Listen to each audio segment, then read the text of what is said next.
Do it. Hey, this is Jason Piccolo. Welcome to the Break It Down show. Yeah, man, this is awesome. I love. Okay, so first off, I love Jason Piccolo. Everybody should know that.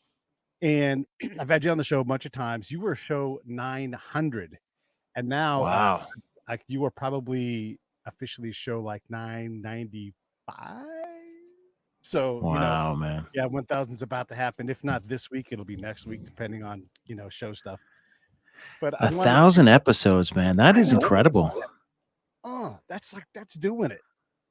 That is more than doing it. That's like beyond hustling. How many people we know have gotten into the podcast game and they go like 5, 6 episodes and they're like, wow, there's a lot of work to this. Yeah. I mean, let's just spend a moment here. We'll get to the big stuff in a minute, but Scott introduced me to a dude, and I'm not against this guy, but I think it's illustrative of this. People want to start podcasts, and you're like, hey, I'd love to help you. You would love to help. We're helpful people, and they're like, well, who are you? You're like, you're gonna have to look it up. We got to spend some time understanding the people that are talking to us. And so Yeah. this dude is talking to me about like, being on his list for top veteran podcasts. He's like, oh, we specialize in veteran podcasts. And I'm like, how more veteran do you got to get? Like, I don't know, man. I don't know what more you have to do.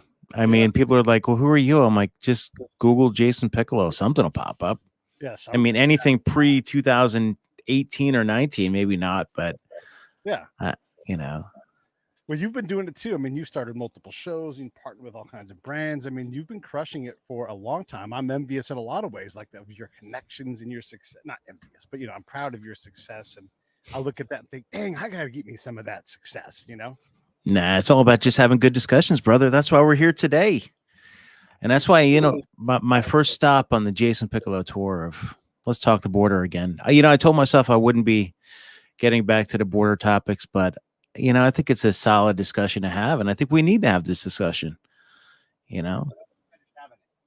Because we continue to have border crises or a greater crisis at the border. Because one, politics gets in the way of humanity, and Yeah. I don't know what the answer is, but I do know that we have to talk about it to figure out what the best compromise is. I mean, when people come in and say they have answers to problems, I know from being deployed in places that suck, Mm-hmm. they don't know. They don't know enough about the problem to even begin to solve it. So the Bro, it's the same old, same old. I mean, immigration problem. Immigration itself didn't start till later in the 1900s because the Border Patrol started in 1924. And here's a little history lesson for you: because of booze. The only reason we really wanted the Border Patrol out there was to stop all the booze coming up from Mexico, man. So it wasn't like, oh, we're having this big immigration crisis back then. It's like, no, we need to stop the booze coming across. And then it just morphed over the years, man. When I did the Border Patrol, it was like, 2000, January 2000 when I started. And before that, there was a huge hiring push in the early mid 90s. Operation Gatekeeper in San Diego, where they put up the fence, aka wall, which was old tarmac, old steel tarmac, 14 miles from the ocean up. And they found out that, hey, you know what? It works.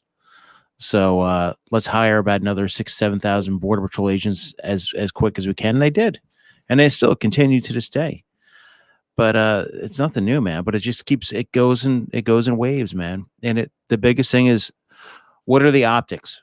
Can we make it through the border unheated, or are we going to get stopped and detained? That's really what the name of the game is. So one of the things we deal with these crises is, people that want asylum. This is different than people that want to come here illegally. So let's talk about the difference between someone who deserves asylum and someone who is coming for other reasons.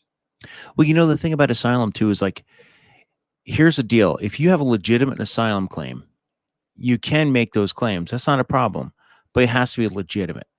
And a lot of the same people are coming across the border or coming up to the border, the port of entry, or to anywhere and claiming asylum with the same stories. They're persecuted, gang violence. If they don't join the gang, they're going to die.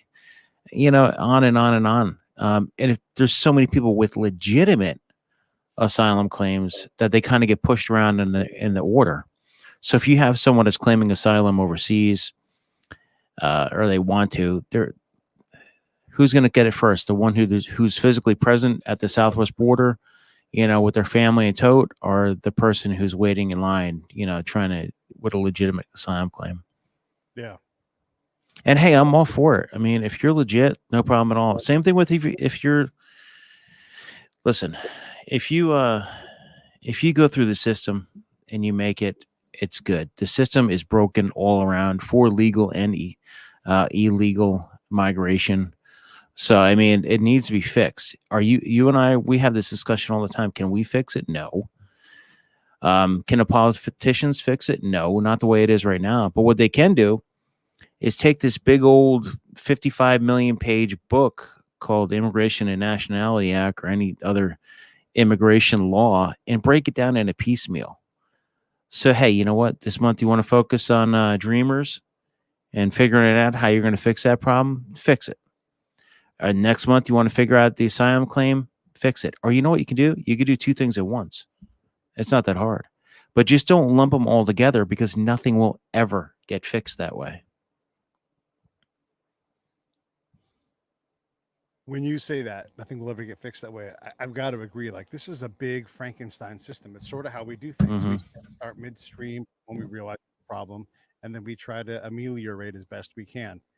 And then we mix in pork and political, goals and everything else, and it gets impossible to solve a problem because we're always trying to, lump a bunch of other shit on top of, this big problem. So when you look at immigration, I don't know anybody that is anti-immigrants coming here, busting their ass, wanting to be Americans. I don't know anybody that's No, against other no, people, not at all.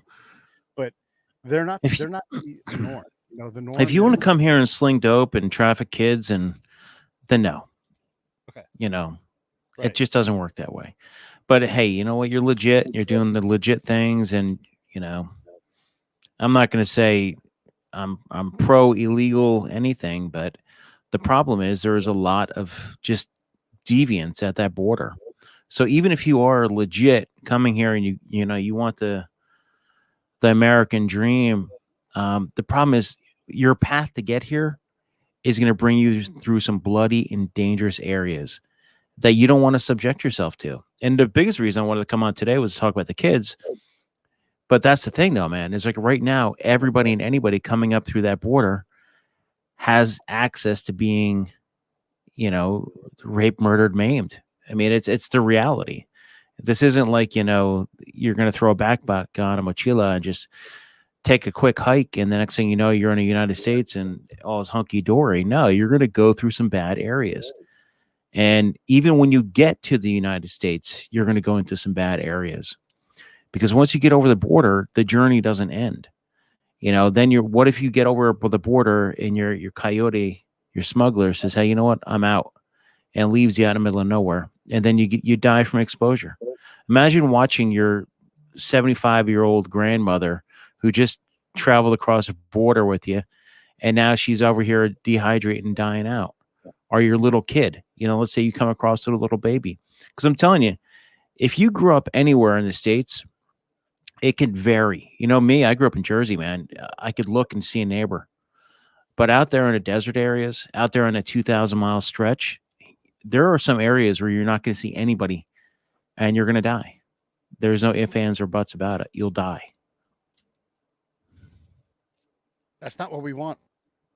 No, I don't care who you are. If you want someone to die, just to die, then you're not a human. You're part of that other scourge we call evil.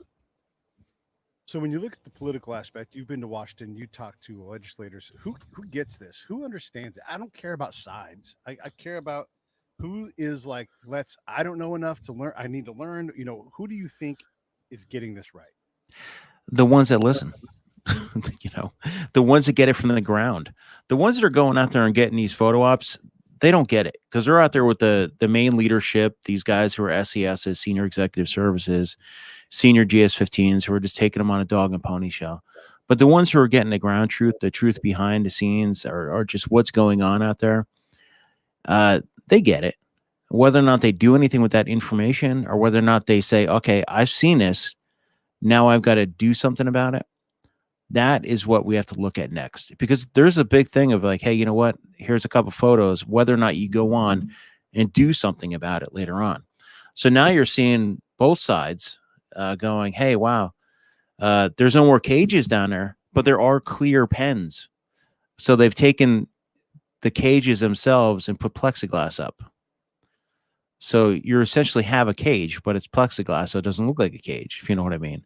So whether or not they take those new pictures and go, it's probably not a good thing, and do something about it, then it's the same thing. While you work on that, I'm going to tell you what happened recently. Is that, you know, there are thousands of kids coming across. I was looking at the CVP stats right before we jumped on, and in CVP, for the people, the audience out there, is Customs and Border Protection. The stats are up in some sectors 165%. No sectors don't have an increase in foot traffic right now, or traffic in general. Yeah. The other thing is that the unaccompanied, they call them unaccompanied migrant children now instead of unaccompanied alien children. Same process, same thing. These are kids anywhere from babies on up to, I believe it's 16 or 17 now. Tender age to me is anyone under 13, 14. And you're seeing the thousands of them are coming up again, and they're getting put in pens, plexiglass pens, but cages. That's a cage to me. I don't care if it's chain link or whatever. We're back to the cages. Right.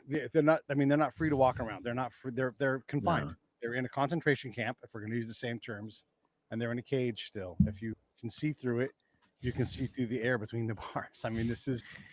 Well, here's the deal. Listen, Pete, MS-13 sucks. Yeah. They do. They're gangs. I'm sorry. They do. Do gangs come across with these little kids? Yes.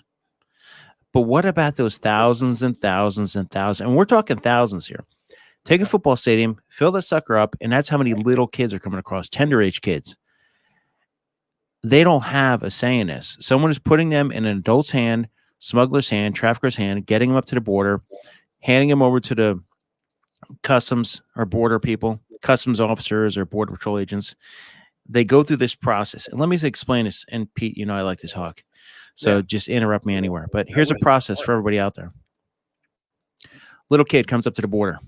Either goes to the port of entry, where they're going to encounter a Customs and Border Protection officer, or outside of a port of entry, they're going to get a Border Patrol agent. One of those two will take them, process them, and the processing areas you're seeing right now, that's the cages.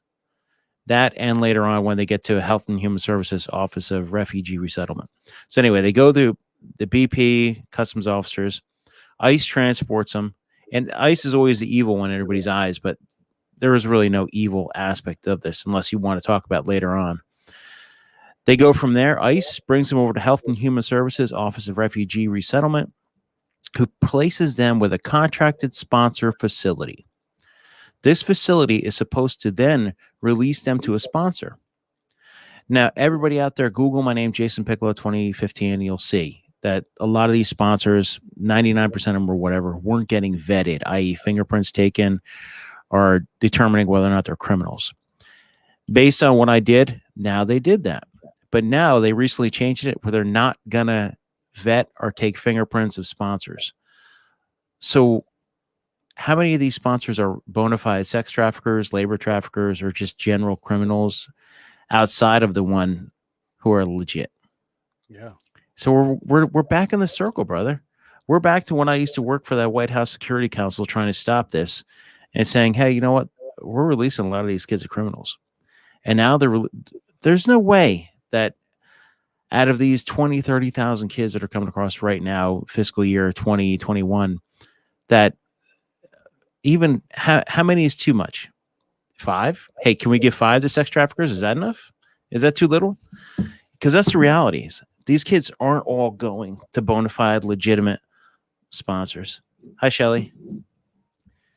The thing we talked about when you first came on the show to talk about the border was the capacity problem, right? We want to be this empathetic nation. We want to support immigration, but we also have a capacity problem. So when you have 25,000 people, okay, and let me back up.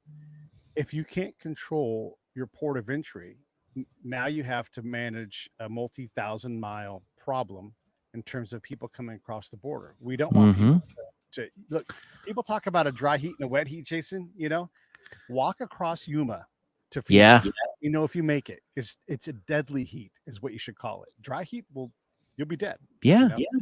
Bro, it's like when we were in Iraq. It was dry. I mean, 100 and something degrees. But look at it this way too: is the what happens at the border? You can capture one person can capture 100 people. It's no problem as long as they're nonviolent. I mean, the biggest groups I've got were like 20 back in the day, but that was back in the day.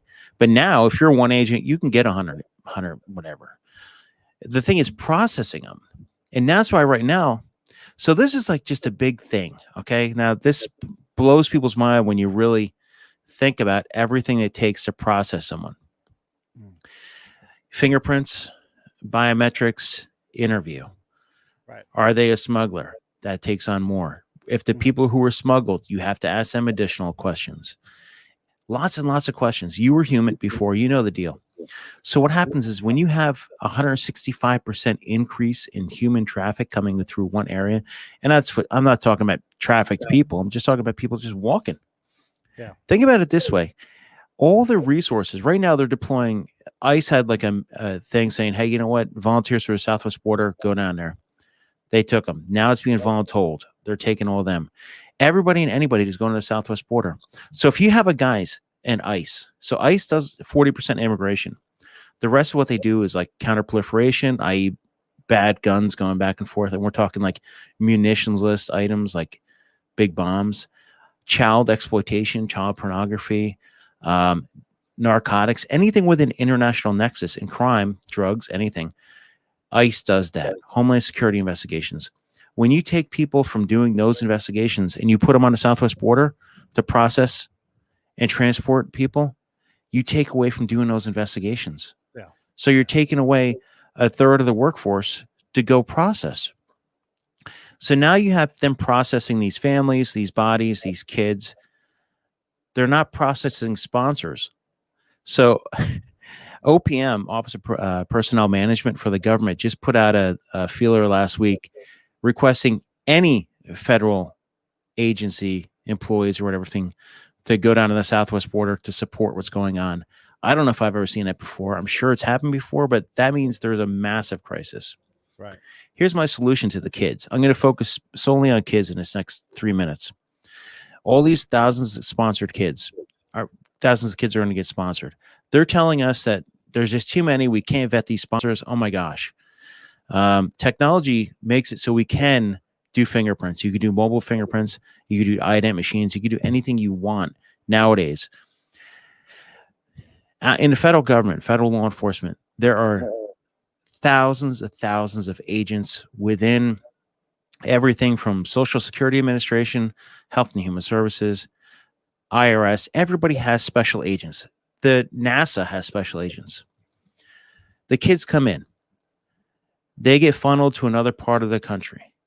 Wherever they go in the country, within a certain radius, I guarantee you there's special agents, marshals, anybody that could process fingerprints. Rule 101 or, class 101 in law enforcement is taking someone's fingerprints. Anybody could take a fingerprint.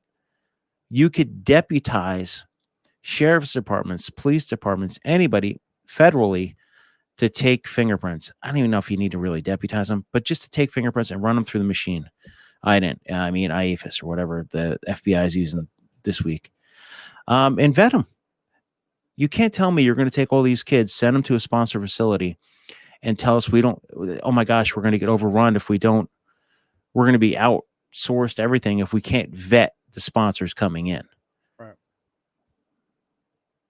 Okay. Yeah, this goes back to this whole thing. So I want to go back in time again.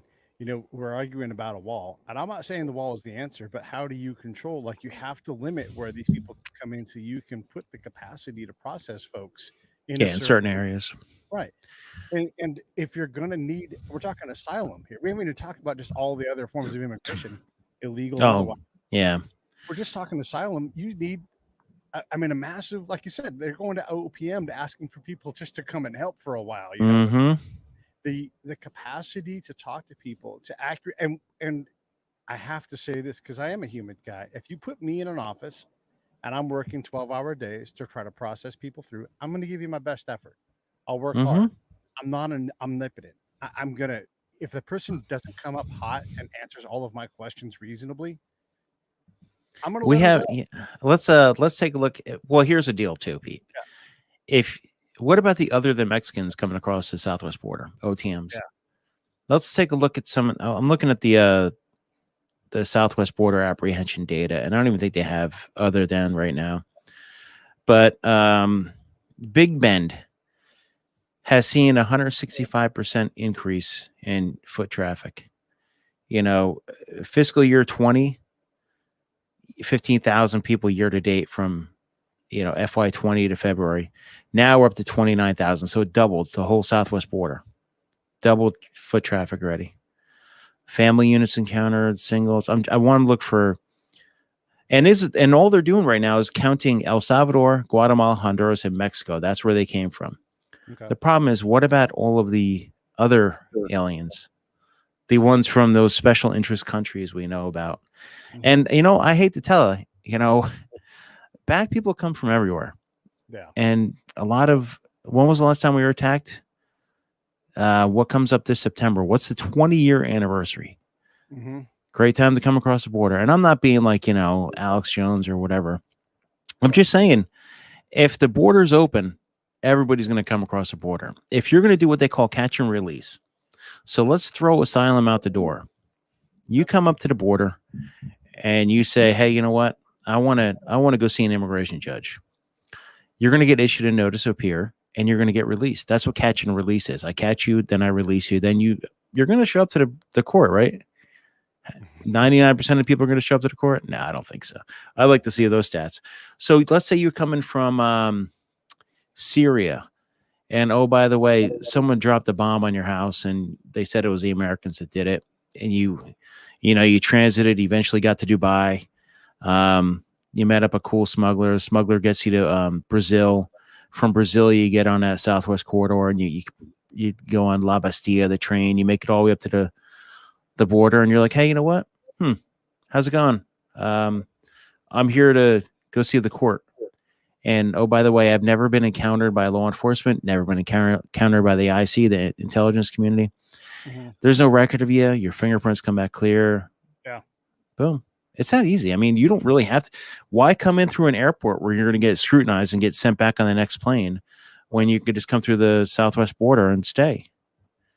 Is it possible to run? I mean, look, okay, so let's say that we want to take this more benevolent kind of approach and we want to just have an open border and then we're going to deal with things internally. I mean, I don't know how you do that because the problems explode in 1,000 different directions because people are still going to suffer, you know, and crime will go up in areas that are hit with a lot of immigrant folks. It's not that because immigrants are bad people. They're just going to act in extra legal ways. They're closer to, they're trying to survive. They're not in a position to thrive. So, and we're not identifying them in a way to get them in front of some of the great resources we have in this country. But is there a way to have an open border and to truly just, you know, grant amnesty and just say, hey, forget about it. If you want to come to America and be a citizen here, God bless. Come on, let's go. Yeah, I can imagine. The whole world would come here.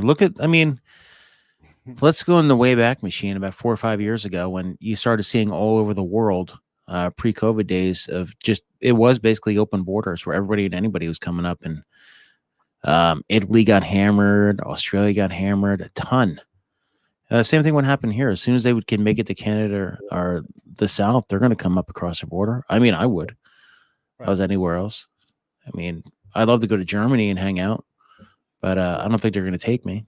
No, they won't. Why do we have this fight?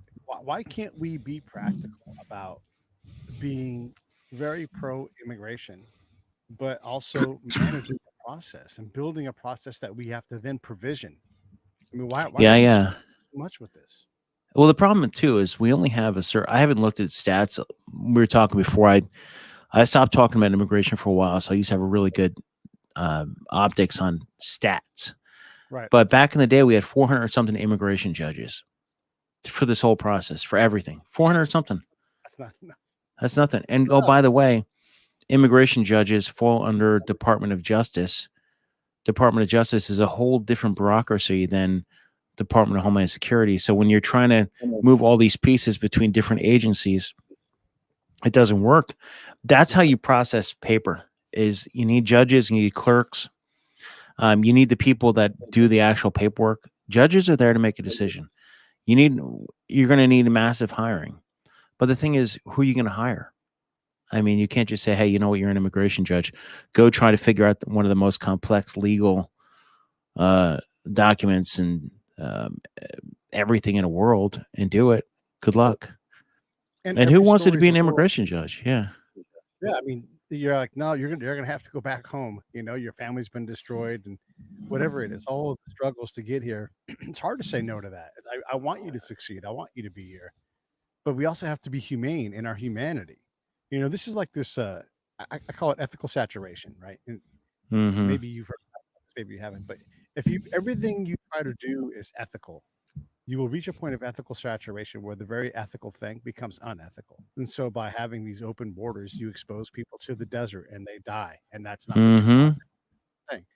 You increase the amount of sex trafficking and human trafficking and all these other problems because you're trying to do the ethical thing. So, you know, sometimes the ethical thing is hey, let's process you in Mexico or let's process you in whatever other country you're in for asylum because we don't have the capacity and nobody does to handle this thing. So this isn't a political fight. Like, let's do it. Let's figure out how to let's be a robust immigration nation, but let's improve that process. But Jason, by the way, it's expensive to do these things, right? Put in line all the people that want to pay, you know, an extra $100 a year in taxes to fund. They want. Otherwise, you have to admit, like you started out earlier, you have to admit that you want people to die through our inability to process immigration. What do you do? I mean, I don't know. But you can't have a political fight over it that goes back and forth and doesn't go anywhere. These are real. This is unethical. Like to take whether you're Joe Biden or Donald Trump or Barack Obama or George Bush. It goes all the way back. You know, it doesn't ever stop. It's not a party thing.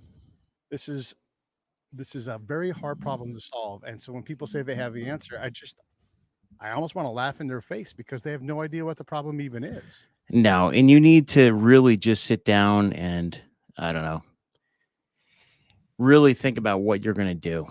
Are you going to get together and really hammer this out piecemeal? Or are you just going to keep throwing political rhetoric at it? I like to see what's going to happen now, whether any party is going to take responsibility. Well, the answer to that question is no. Yeah. They'll assign responsibility, but yeah, who's got the character to stand up and say, I'm going to be the guy that fixes this? Because and look, I'm not trying to get into this whole Donald Trump thing. Even when he tried to fix this, the Democrats dragged their feet. He went so far as to put it on TV with him and Pelosi talking about it, and she couldn't handle it. You know, so, look, the Republicans are just as bad. So let's understand this. None of these folks have to solve this problem. And they can always kick the can down the road and deal with something else. And so they do. Meanwhile, the cans are actually humans. Yeah. And that's what the problem is. Like 165% increase in one area. Now, granted, that could be anywhere. It could be going from 200 to 500 and something. But the thing is, it's gonna keep going. The optics down south are this. The border is open. So everybody's going to come. These trains and everything else are going to keep flowing north. We hear a lot of political rhetoric about ICE and why they're bad and everything, but we all know that that's just talking points. What is ICE? Immigration and Customs Enforcement. And that's the thing. It's broken into two different areas. Homeland Security investigations and enforcement and removal operations.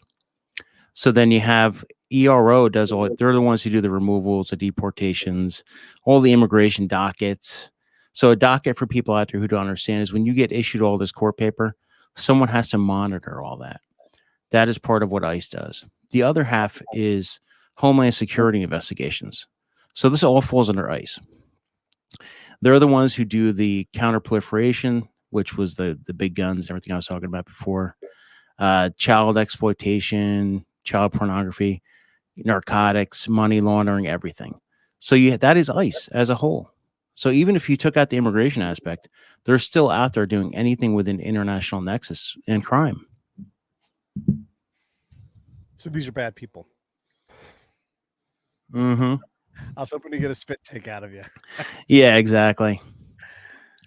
What kind of people did you know when you worked in that world? I mean, how would you characterize the folks? You know, how many percentage of them are veterans? Every race, creed, national origin you can imagine. Just that, there's besides the ones that came after me when I blew the whistle, a majority were really, decent people. Right, right. I mean, if it's like any other federal institution, or just about any other federal institution, it's Mm-hmm. a swath of America. It's Yeah. folks trying to make a living, trying to do the best they can, know that they're serving their country, swear to do it. It's easy to sit in judgment over folks like that, but go do their damn job. And then if you Mm-hmm. don't go for a photo op, go there to learn Yeah. and see how impossible this job is. To see what these folks go see you ride with them. Received, brother. I understood. All right. So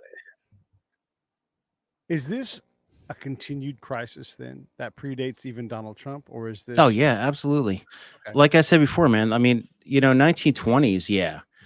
Um, Alcohol and everything else coming across the border, but the border is a mess, man. It's always been a mess for as long as I can remember, and that's like the 90s. So figure at least for the last 3 decades, and that's the reason they started with the harsh immigration reform and acts and everything else back in the mid to late 90s. And that's why it continues to this day. You have to do something about it. And you can't just keep pointing it on to the next administration or to the next fire. Because right now the border is just, it may leave the news. Let's say it leaves the news in a few weeks. Right. Some other big crisis happens, but it's always going to be there. All right. If I made you the secretary of, I don't know what, I guess it would be, is that healthy? Who's the secretary over that? Is it Health and Human Services? Interior? Over the border, Homeland Security. Okay, so it's Homeland Security. Okay. So if I make you Secretary of Homeland Security, what are you gonna do? What's your role? How do you give me your marching orders?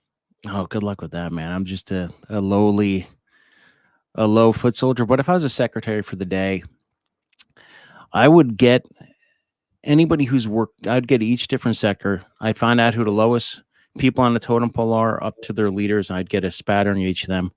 I find out what the ground truth is and work it from there. Then work with the politicians and everybody and find out, hey, where are the main problems at?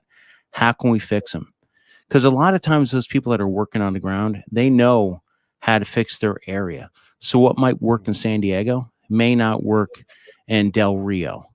So Mhm. find out what works where and work on it. Ground truth, once again, I love ground truth. I mean, it's the reality that comes there. The other thing that Mm-hmm. has to happen for that person who runs Homeland Security is you and politicians are bad at this. They come up with solutions. I should say they come up with outcomes. Maybe they have a solution, but that solution is not tethered to reality. And that's what the ground truth is, right? So when you have a strategy, you have an outcome. What is the outcome? Like, do we know? Is there a stated outcome for immigration at all in the United States? Is there a stated end state where like now we've done it? No, Oh, I mean, how do you do that? I mean, you're always going to need migration. You're always going to need immigrants. You're always going to need different types, whether that's the people working in the fields or the people in technology realm. There are just certain jobs that Americans either don't have the physical capacity to do as a whole, as in like you need thousands, or you need someone who's not a special interest in, but someone who has special skills. yeah. So you always need immigration. Well, You I'm not always need saying, migrants, yeah. but But what would when do you get to the point where that's it? I mean, there is no zero sum. I mean, as many as you could process. I don't know, I man. guess what I'm saying is like we often have these things. This is the war on immigration right now. We have the war on drugs, we have the war on poverty, these war on things. This is where we don't have a stated end state. if our stated end state is that we are processing, X number of people for immigration and receiving this many people who go to this many known sources of help or whatever it is, right? Like this Mm-hmm. system mapped out and how it should work. We don't have that.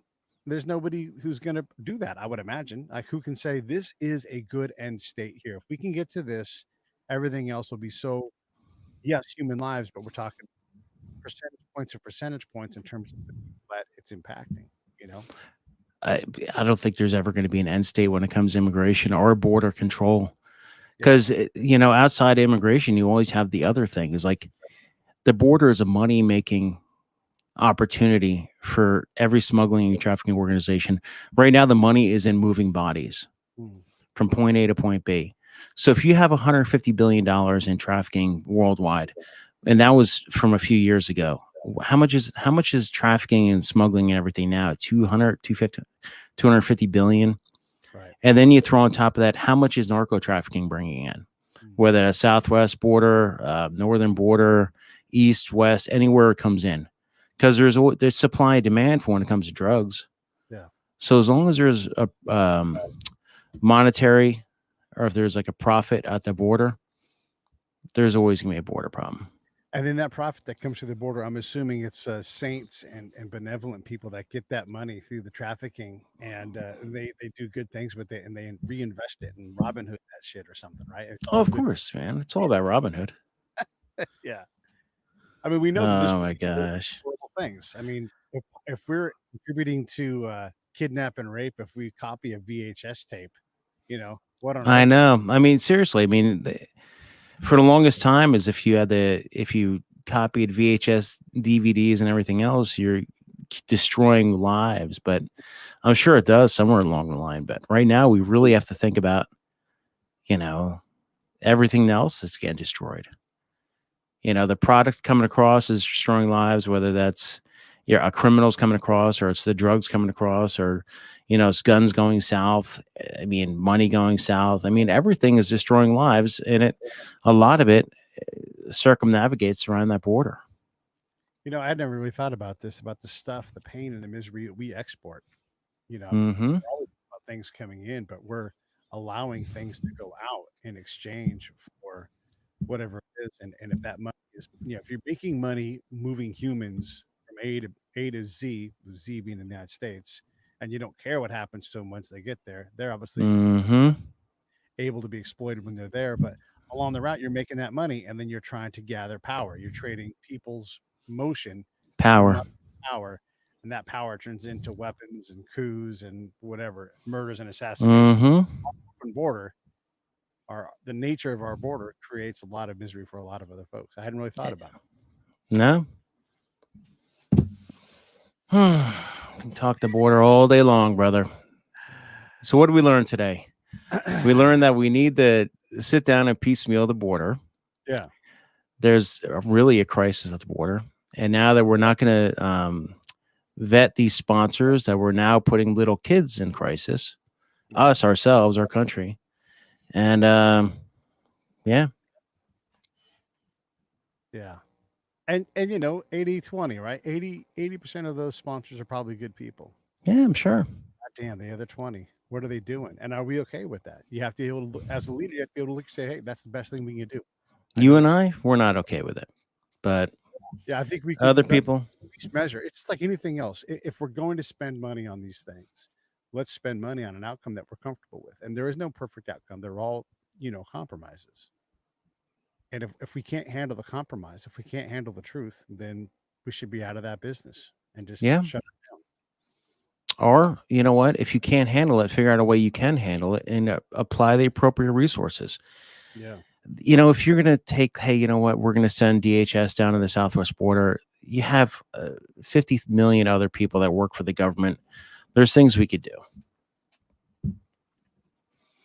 If you and I got together and we made, our own version of a documentary about the border, it would be one of the next 100 of them that have been done. Mm-hmm. Does anybody even care? I mean, I know we rant and rave about this, but does anybody? There's no solutions. Okay.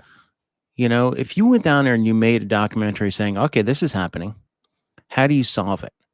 A lot of people will show you the misery, but they'll never show you redemption. Unless you could find redemption, or if you can go down there and find a redemptive story, it'll sell all day long about a documentary and or whatever. I mean, people will watch it. But who wants to see crisis over and over again? Who wants to see people dying in a desert? Mm. I want to know what's going on down there. But a lot of people would rather just, check out something else other than and then all the misery, destruction, how many lives are getting ruined. And when that undocumented immigrant comes into the nation and doesn't go to court, because I wouldn't, it's like Yeah. I'm gonna take my chances, because that's what that's all they can do is take chances, right, and deal with it later. They've They don't already have took a chance to get to the border. They've right, already and they paid don't a smuggler, or they've solve already made it by themselves. yeah, right, right. And there's not enough money for them to solve that problem, and there's Hmm. too much time, so they have to do something in the meantime. So I don't blame them for that. That's the system we've given them. But if you were to go capture those stories, like if you went to all of the kitchens and all of the places where folks can go hide in plain sight, I Hmm. bet you find a bunch of horrible stories there too, where Yeah. like this is not right. And then it only turns once, and then once it turns and the person's gotten on top of it and they're on the road to goodness and they're a citizen and all these things. But everything leading up to that is impossible. I mean, it's such a hard journey. Hmm. We yeah. I mean, I don't know how much of that journey we have to own as a nation, as a people, like how much of that we have to make easier for them, because they have to go out and do things. But only in the rearview mirror can you see the success. So the rest of the way, it was this horrible thing. Hmm. Wow. How do we fix it? And you really need to get someone to talk and lots of people to talk together civilly. And I'm sure a lot of these politicians sit behind the closed doors and speak civilly together. Whether or not they can come out and do that in the public's eye for unity. I mean, that's one thing we're supposed to be learning right now is unity. Are we learning unity right now? You and I are. We have our united front. But no, man, I think we just really need to find out what is going on and how to fix it for each area. And that's each area of the Immigration Nationality Act, each area of the law, and fix each specific area. And you could do more than one thing at once. It's not hard. It's called, multitasking, and people are doing it all the time. You're on Facebook here, you're on Instagram, figure it out what you're going to do and fix it. I put your name into this thing while we were talking today. I That's saw you. I saw you doing it. The camera's over there. You're like, Jason, keep ranting on. But yeah, it could be fixed. Just needs to be doing it. if you could sit down with Kamala Harris, or our vice president, and say, "Hey, I have answers. This is easy to fix. This is how you deal with it." Hey, look, you put me in a room with, if one thing I've learned over the past 20 something years in the government is this: if you put me in a room with someone, we can come to we could figure out a way to solve something. Okay. And I'll work for any administration as long as they let me work and fix it and not My just. question was going to be, would she sit down with you? I mean, you're an expert in this field. Would she? I doubt it. I mean, why are you going to sit down with Jason Piccolo? He blew the whistle on Obama. And I was blowing the whistle on the process, Sure.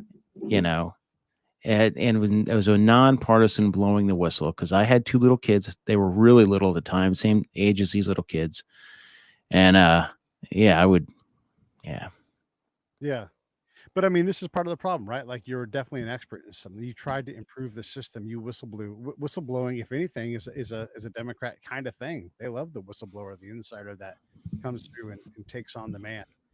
You would They just think. don't like it when they're the man. Well, Kamala or Joe or anybody else involved or any of the Republican establishment wants anybody to come over there and talk, I'll talk all day long. I've got ideas, but I've got more than ideas. I have solutions. So Jason Piccolo, 2022 Congress somewhere. Kidding, Pete. Kidding. Not running. I'm not announcing my congressional bid on your show today. But you have talked about a congressional bid. I did, but I like I said, I think I'm better off just sitting back, talking to people, and try to come up with solutions. Because once you start that political spectrum, man, it's a different animal. Yeah. I mean, I hope that people are encouraged to go run. I don't think I'm electable. I've lived too colorful of a life, but I can tell you basically what I would do. I would work 12 to 14-hour days, maybe take half a day once every 10 days or so. I would uh, respond to my team would respond to every email or mail I got from my constituents, assuming I'm some kind of representative or senator. And I would look to compromise. I would look to build consensus. I would look for things that we could work on together. And I wouldn't sign or endorse any bill that had a bunch of pork in it. Just give me Mm-hmm. time. Give me a lean bill. If you don't, you'll never have my vote. I would treat it as a deployment.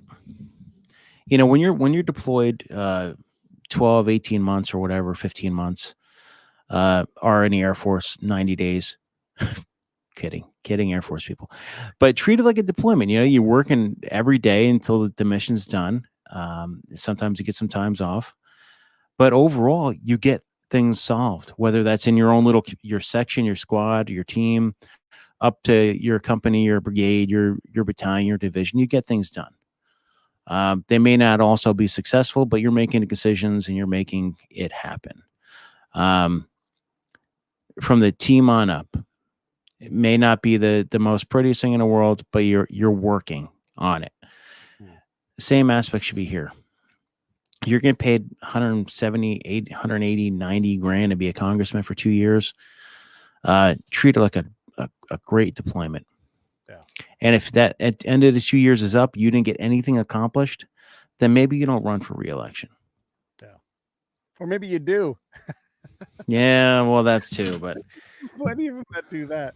I haven't written a bill ever. Why would I write a bill and get elected and I don't have to? if you don't Uh, have to do anything, yeah. This is the thing I'm curious about. And we don't have to get into this, but I think that you can talk your way around it. hmm People have minimized human trafficking because they associate Q and QAnon with that. But the hmm reality is we do have a human trafficking problem, and a lot of that is sex trafficking on top yeah, of tender age kids, like you say. So talk hmm about the realities, not the Q based reality. We're not talking about pizza parties and kids down in oh town. gosh, and whatever that is. But here's the deal: like little kids are a commodity to sick individuals and evil individuals. There's something they'll pay thousands of dollars for, maybe even more. Who knows? We know this. People have sex with children. There's no ifs, ands, or buts about it. If you have 20 or 30,000 kids coming across the southwest border who are tender age, under 13, down to babies, and you're a sex trafficker and they're free for the taking, are you going to take them? I would say yes, they would. How many is when I said this in the beginning of the conversation? How many is too many, and how many is enough that we say, okay, that's fine. To me, none, zero. It's a zero sum game when it comes to little kids. Right. They don't have the moral capacity to make the decision to go travel thousands of miles or hundreds of miles or 1 mile to get across the southwest border. Someone put them up to it. That could be a trafficker, it could be a smuggler. Yes, there are families here in the United States who are here present without admission or parole who have sent money down south to have their child smuggled across the border unaccompanied. Yes, that is true. That's a fact. Are there traffickers who have sent money and paid people to traffic little kids across this border to be used as sex slaves? Yes. Are there traffickers that are using um, people to bring little kids across the border for labor, i.e., working in fields, working here, working there? Yes. That's a reality of the world we live in. And I always say this: just because we have fancy technology, iPhones, computers, and everything else, does not mean the same evil that existed thousands of years ago does not exist now. So the reality that people are bringing kids across the border to be trafficked for sex is grounded in truth. Want to let that hang for a second there because we can't let again narratives dismiss real problems. Ah, yeah, man, it's crazy. Well, listen, I don't want to keep you forever. I know you got things to do. Anything you want to wrap up shop with at all, or Well, I am working on my next book, which is about domestic trafficking, because we always talk about that international border, but right now in every little city and town and everything in the country, I would say 98% of them um, have some sort of trafficking going on, selling women for sex. And the days of the pimp rolling around in a big old Cadillac and big fur are over. Those are still there, but they're not the main traffickers now. Traffickers could be anywhere from, the massage parlors to family members to anybody trafficking. Because what is sex? It's money, Yeah. and people are using other people for money. And it's not just women coming from the south of the border or Slavic nations. There are regular, everyday American women and children being used as sex traffic slaves right now. So that's my next book. I'm working on that now. And yeah, and check out the Protectors podcast. Check out the Protectors podcast. Give yourself more of a plug than that. Tell us what happens on the Protectors. Yeah, the Protector is my that's my show. It is what we do is we document people who support the protector community and protectors themselves. That can be military, law enforcement, veterans, and emergency responders. And I always say, and those that support them. So check it out, Protectors. It is on all major podcast platforms. I think we're on episode 205 now. Not quite up to the Pete Turner breakdown show, but we're getting there. You're doing it. Hey, listen, you get above 200. That's all legit right there. So, Cindy, how can we help involved stopping traffickers? Be aware, check out your local organizations. A lot of problems we have right now is not with the traffickers, but helping the victims. So check out in your areas. There might be a shelter or something you could support. A lot of people think, hey, how can we stop traffickers? And they think vigilantism, but really check out how you can help victims of trafficking. That's the biggest thing. And just be aware of what's going on in your local area, because traffickers do change their modus operandi or their tactics when it comes to where they are and how they operate. A really fantastic show on Friday with a coach named John Mosley. He's from Last Chance U's season. Oh wow, yeah, on Netflix.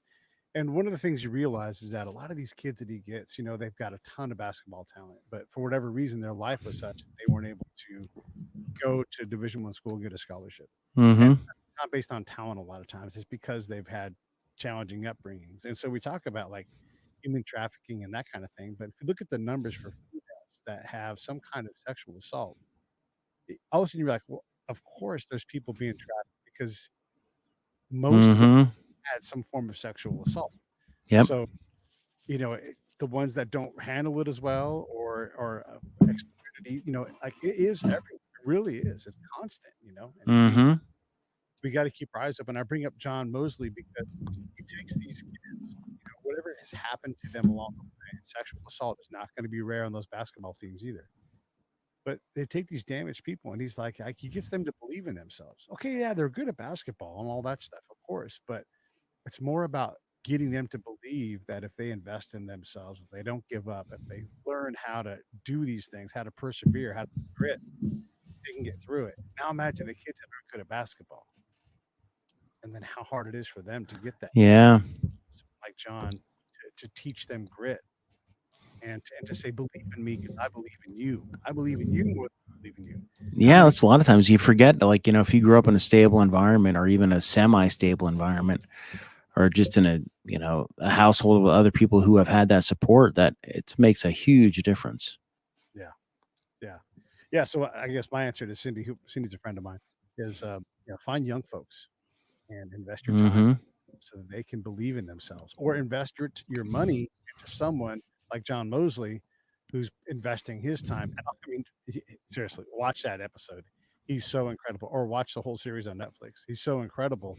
And if you can support him, I mean, look, they're college. They don't have a lot of money for basketball. They don't have any fans, even though they're the best, if not one of the top 10 teams every year in the state of California. But they don't even have money to fix their basketball hoops in their gym. Crazy. So you can the youth is where it's at. That's how you make change. Well, listen, brother, I appreciate you coming on the show. Do you think you want to ask me? Nah, brother, I think we'll talk offline. Okay. All right, let me wrap this thing up. Let me run this video here. Stand by. Hey, thanks for watching the show. I really appreciate it. Right here, you can subscribe. Please do that. It makes the show grow. Hit that notification bell so you know which incredible guest is coming up next. Down below is the PayPal link. You can put a small subscription in. That is an enormous help. All that money goes right back into the show. And then right up over here are the next episodes you should listen to, curated by yours truly. Thank you so much for watching the